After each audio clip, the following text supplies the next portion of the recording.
ಎಲ್ಲರಿಗೂ ನನ್ನ ನಮಸ್ಕಾರ. ನಾನು ಅಶೋಕ್ ಪಾಟೀಲ್. ಭಕ್ತಿಯಿಂದ ಮುಕ್ತಿ ಎಂಬ ನಮ್ಮ ಚಾನಲ್ನಲ್ಲಿ ಎಲ್ಲರಿಗೂ ಸುಸ್ವಾಗತ. ಈ ಚಾನಲ್ನಲ್ಲಿ ನಾನು ದಿನಾಲೂ ಒಂದು ಭಾಗವತದ ಅಧ್ಯಾಯವನ್ನು ಪಾರಾಯಣ ಮಾಡುತ್ತೇನೆ. ಈ ಆಧುನಿಕ ಜೀವನ ಶೈಲಿಯಲ್ಲಿ ಎಲ್ಲರಿಗೂ ಭಾಗವತವನ್ನು ಪಾರಾಯಣ ಮಾಡಲಿಕ್ಕೆ ಆಗುವುದಿಲ್ಲ. ಶ್ರೀಮದ್ ಭಾಗವತದ ಪುರಾಣವನ್ನು ಓದಿ ಮನೆ ಮನೆಗೆ ಶ್ರೀಕೃಷ್ಣನ ಭಕ್ತಿಯನ್ನು ತಲುಪಿಸುವುದು ನಮ್ಮ ಚಾನಲ್ನ ಉದ್ದೇಶವಾಗಿದೆ.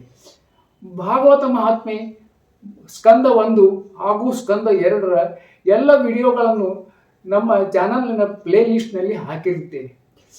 ಎಲ್ಲರೂ ಅವುಗಳನ್ನು ವೀಕ್ಷಣೆ ಮಾಡಿ ಮತ್ತು ಈ ಚಾನಲನ್ನು ಪ್ರೋತ್ಸಾಹ ಮಾಡಿದ, ಲೈಕ್ ಮಾಡಿದ, ಕಮೆಂಟ್ ಮಾಡಿದ ಎಲ್ಲರಿಗೂ ಧನ್ಯವಾದಗಳು.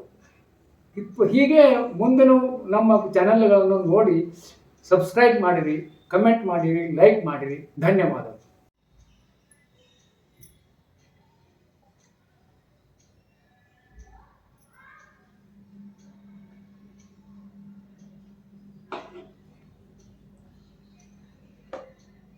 ಶ್ರೀ ಗುರುಭ್ಯೋ ನಮಃ. ಶ್ರೀ ಸರಸ್ವತಯೇ ನಮಃ. ಓಂ ನಮೋ ಭಗವತೆ ರುದ್ರಾಯ. ಓಂ ನಮೋ ಭಗವತೆ ವಾಸುದೇವಾಯ. ನಾವು ನಿನ್ನಿನ ಅಧ್ಯಾಯದಲ್ಲಿ ಭಗವಾನ್ ಶಿವನಿಗೂ ಮತ್ತು ಪ್ರಜಾಪತಿ ದಕ್ಷನಿಗೂ ಉಂಟಾದ ಮನಸ್ತಾಪದ ಬಗ್ಗೆ ಪಾರಾಯಣ ಮಾಡಿದ್ದೇವೆ. ಇಂದು 3ನೇ ಅಧ್ಯಾಯ. ಸತೀದೇವಿಯು ತಂದೆ ಮಾಡುತ್ತಿದ್ದ ಯಜ್ಞೋತ್ಸವಕ್ಕೆ ಹೋಗಬೇಕೆಂದು ಹಠ ಮಾಡಿದರು. ಶ್ರೀ ಮೈತ್ರೇಯರು ಹೇಳುತ್ತಾರೆ, ಎಲೆ ವಿದುರನೆ, ಹೀಗೆ ಮಾವ ಅಳಿಯಂದರು ಪರಸ್ಪರ ವಿರೋಧವನ್ನು ಕಟ್ಟಿಕೊಂಡಿರುವಂತೆ ಬಹಳ ಕಾಲವು ಸಂದಿತು. ಇದೇ ಸಮಯದಲ್ಲಿ ಬ್ರಹ್ಮದೇವರು ದಕ್ಷನನ್ನು ಸಮಸ್ತ ಪ್ರಜಾಪತಿಗಳ ಅಧಿಪತಿಯಾಗಿಸಿದನು. ಇದರಿಂದ ಅವನ ಗರ್ವವು ಇನ್ನೂ ಹೆಚ್ಚಿತು. ಅವನು ಭಗವಾನ್ ಶಂಕರನೇ ಮುಂತಾದ ಬ್ರಹ್ಮನಿಷ್ಠರಿಗೆ ಯಜ್ಞ ಭಾಗವನ್ನು ಕೊಡದೆ ಅವರನ್ನು ತಿರಸ್ಕರಿಸುತ್ತಾ ಮೊದಲಿಗೆ ವಾಜಪೇಯಿ ಯಜ್ಞವನ್ನು ಮಾಡಿದ. ಮತ್ತೆ ಬೃಹಸ್ಪತಿ ಸಭ ಎಂಬ ಮಹಾಯಜ್ಞವನ್ನು ಮಾಡಿದ. ಆ ಯಜ್ಞೋತ್ಸವದಲ್ಲಿ ಎಲ್ಲ ಬ್ರಹ್ಮರ್ಷಿಗಳಿಗೂ, ದೇವರ್ಷಿಗಳಿಗೂ, ಪಿತೃಗಳಿಗೂ, ದೇವತೆಗಳಿಗೂ ಮುಂತಾದವರಿಗೂ ತಮ್ಮ ತಮ್ಮ ಪತ್ನಿಯರೊಂದಿಗೆ ದಯಮಾಡಿಸಿದರು. ಅವರೆಲ್ಲರೂ ಸೇರಿ ಅಲ್ಲಿ ಮಂಗಳ ಕಾರ್ಯಗಳನ್ನು ಸಂಪನ್ನಗೊಳಿಸಿದರು. ದಕ್ಷ ಪ್ರಜಾಪತಿಯು ಅವರೆಲ್ಲರನ್ನು ಹಾರ್ದಿಕವಾಗಿ ಸ್ವಾಗತಿಸಿದ. ಅದೇ ಸಮಯದಲ್ಲಿ ಆಕಾಶ ಮಾರ್ಗವಾಗಿ ಹೋಗುತ್ತಿದ್ದ ದೇವತೆಗಳು ಆ ಯಜ್ಞದ ವಿಚಾರವಾಗಿಯೇ ಪರಸ್ಪರ ಚರ್ಚಿಸುತ್ತಿದ್ದರು. ಅವರ ಬಾಯಿಂದ ದಕ್ಷ ಕುಮಾರಿ ಸತೀದೇವಿಯು ತಂದೆಯ ಮನೆಯಲ್ಲಿ ನಡೆಯುತ್ತಿದ್ದ ಯಜ್ಞದ ಸಮಾಚಾರವನ್ನು ಕೇಳಿ ತಿಳಿದರು. ತಮ್ಮ ವಾಸಸ್ಥಾನವಾದ ಕೈಲಾಸದ ದಾರಿಯಾಗಿ ಎಲ್ಲ ಕಡೆಗಳಿಂದಲೂ ಚಂಚಲವಾದ ಕಣ್ಣುಗಳುಳ್ಳ ಗಂಧರ್ವ ಸ್ತ್ರೀಯರು, ಯಕ್ಷರ ಸ್ತ್ರೀಯರು ಥಳಥಳಿಸುತ್ತುವ ಕುಂಡಲಗಳನ್ನು, ಹಾರಗಳನ್ನು ಧರಿಸಿ ಚೆನ್ನಾಗಿ ಅಲಂಕರಿಸಿಕೊಂಡು ತಮ್ಮ ತಮ್ಮ ಪತಿಗಳೊಡನೆ ವಿಮಾನಗಳಲ್ಲಿ ಕುಳಿತು ಆ ಯಜ್ಞೋತ್ಸವಕ್ಕೆ ಹೋಗುತ್ತಿರುವುದನ್ನು ಸತಿಯು ನೋಡಿದಳು. ಅದರಿಂದ ಆಕೆಗೂ ಯಜ್ಞಕ್ಕೆ ಹೋಗಬೇಕೆಂಬ ಕುತೂಹಲ ಉಂಟಾಗಿ ಆಕೆಯು ತನ್ನ ಪತಿದೇವನಾದ ಭಗವಾನ್ ಭೂತನಾಥನಲ್ಲಿ ಪ್ರಾರ್ಥಿಸಿಕೊಂಡಳು.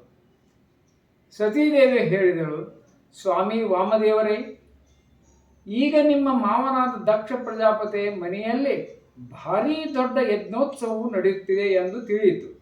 ನೋಡಿ, ಈ ದೇವತೆಗಳೆಲ್ಲರೂ ಅಲ್ಲಿಗೆ ಹೋಗುತ್ತಿದ್ದಾರೆ. ನೀವು ಇಷ್ಟಪಡುವುದಾದರೆ ನಾವು ಅದಕ್ಕೆ ಹೋಗೋಣ. ಆ ಸಮಯದಲ್ಲಿ ತಮ್ಮ ಆತ್ಮೀಯರನ್ನು ಭೇಟಿಯಾಗಲು ನನ್ನ ಸೋದರಿಯರು ತಮ್ಮ ತಮ್ಮ ಪತಿಗಳೊಡನೆ ಅಲ್ಲಿ ಅವಶ್ಯವಾಗಿ ಬರುವರು. ಅಲ್ಲಿಗೆ ನಿಮ್ಮೊಡನೆ ಹೋಗಿ ನನ್ನ ತಂದೆ ತಾಯಿಗಳ ಕೊಡುವ ಒಡವೆ ಉಡುಗೊರೆಯನ್ನು ಸ್ವೀಕರಿಸಬೇಕೆಂದು ನನಗೂ ಅನಿಸುತ್ತದೆ.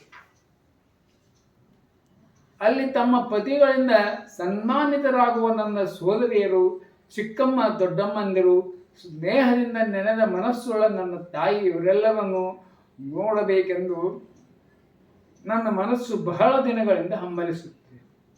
ಎಲೆ ಸುಖಕರನೆ, ಇದಲ್ಲದೆ ಅಲ್ಲಿಗೆ ಹೋದರೆ ಮಹರ್ಷಿಗಳು ರಚಿಸಿರುವ ಶ್ರೇಷ್ಠವಾದ ಯಜ್ಞವನ್ನು ಸಂದರ್ಶಿಸಬಹುದು.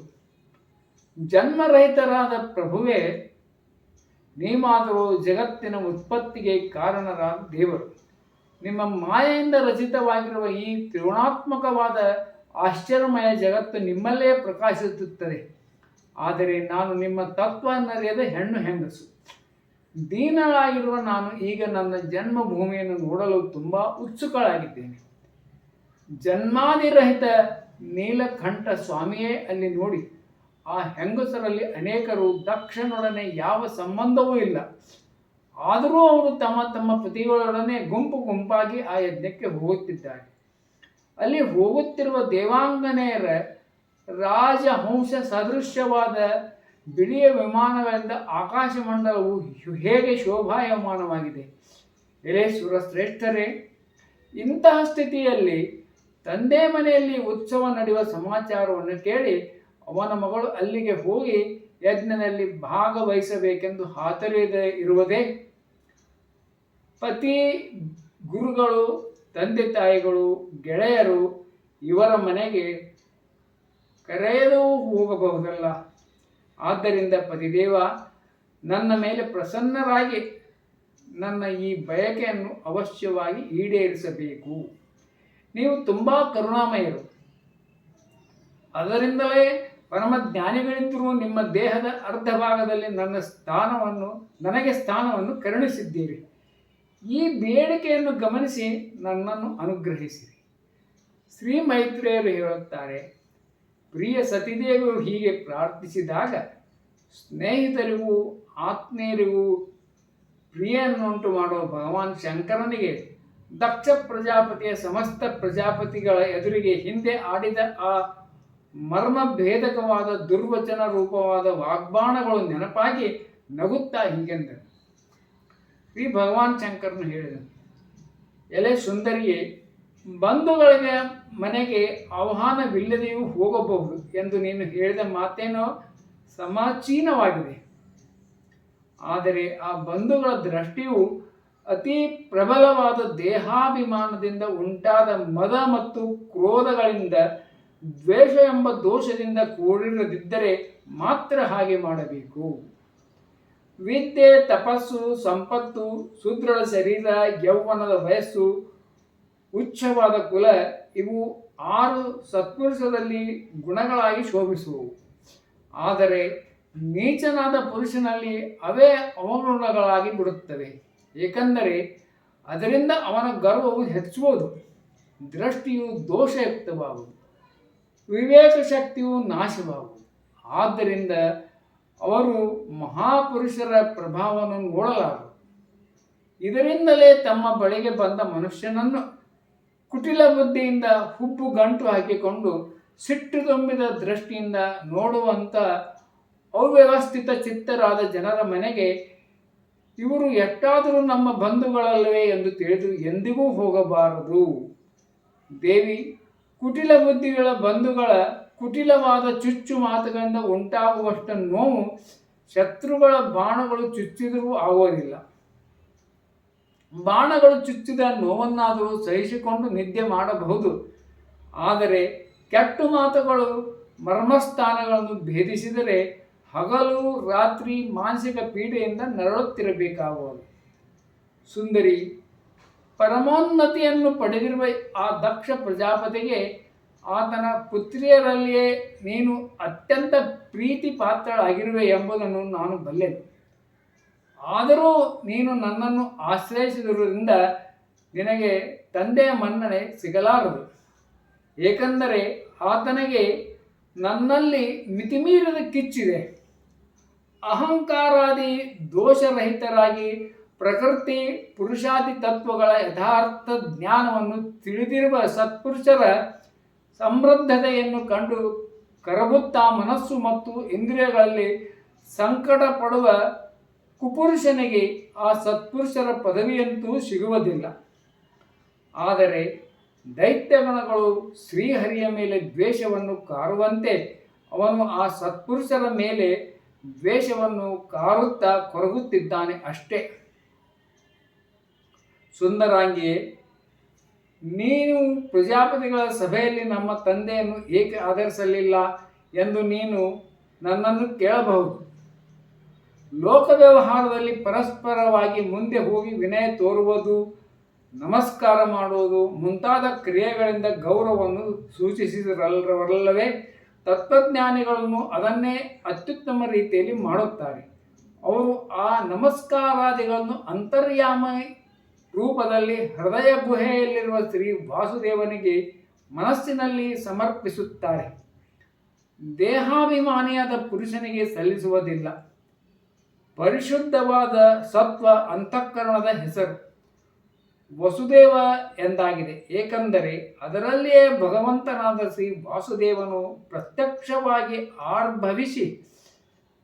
ಆವಿರ್ಭವಿಸಿ ಅನುಭವಕ್ಕೆ ಬರುವನು. ಅಂತಹ ವಿಶುದ್ಧ ಚಿತ್ತದಲ್ಲಿ ನೆಲೆಸಿರುವ ಭಗವಂತನಾದ ಶ್ರೀ ವಾಸುದೇವನಿಗೆ ನಾನು ನನ್ನ ನಮಸ್ಕಾರಗಳನ್ನು ಮಾಡುತ್ತೇನೆ. ಆದುದರಿಂದ ಪ್ರಿಯೆ, ದಕ್ಷ ಪ್ರಜಾಪತಿಯು ನಿನಗೆ ಜನ್ಮ ಕೊಟ್ಟಿರುವ ತಂದೆಯೇ ಆಗಿದ್ದರೂ ನನ್ನನ್ನು ಮಿತಿಮೀರಿ ದ್ವೇಷಿಸುವ ಶತ್ರುವಾಗಿರುವುದರಿಂದ ನೀನು ಆತನಲ್ಲಾಗಲಿ ಆತನ ಅನುಯಾಯಿಗಳಲ್ಲಾಗಲಿ ನೋಡುವ ವಿಚಾರವನ್ನು ಮಾಡಬಾರದು. ಆತನು ಪ್ರಜಾಪತಿಗಳ ಯಜ್ಞದಲ್ಲಿ ನಾನು ಯಾವುದೇ ಅಪರಾಧವನ್ನು ಮಾಡದಿದ್ದರೂ ನನ್ನನ್ನು ಕಟುವಾದ ಮಾತುಗಳಿಂದ ತಿರಸ್ಕರಿಸಿದ್ದಾನಲ್ಲ.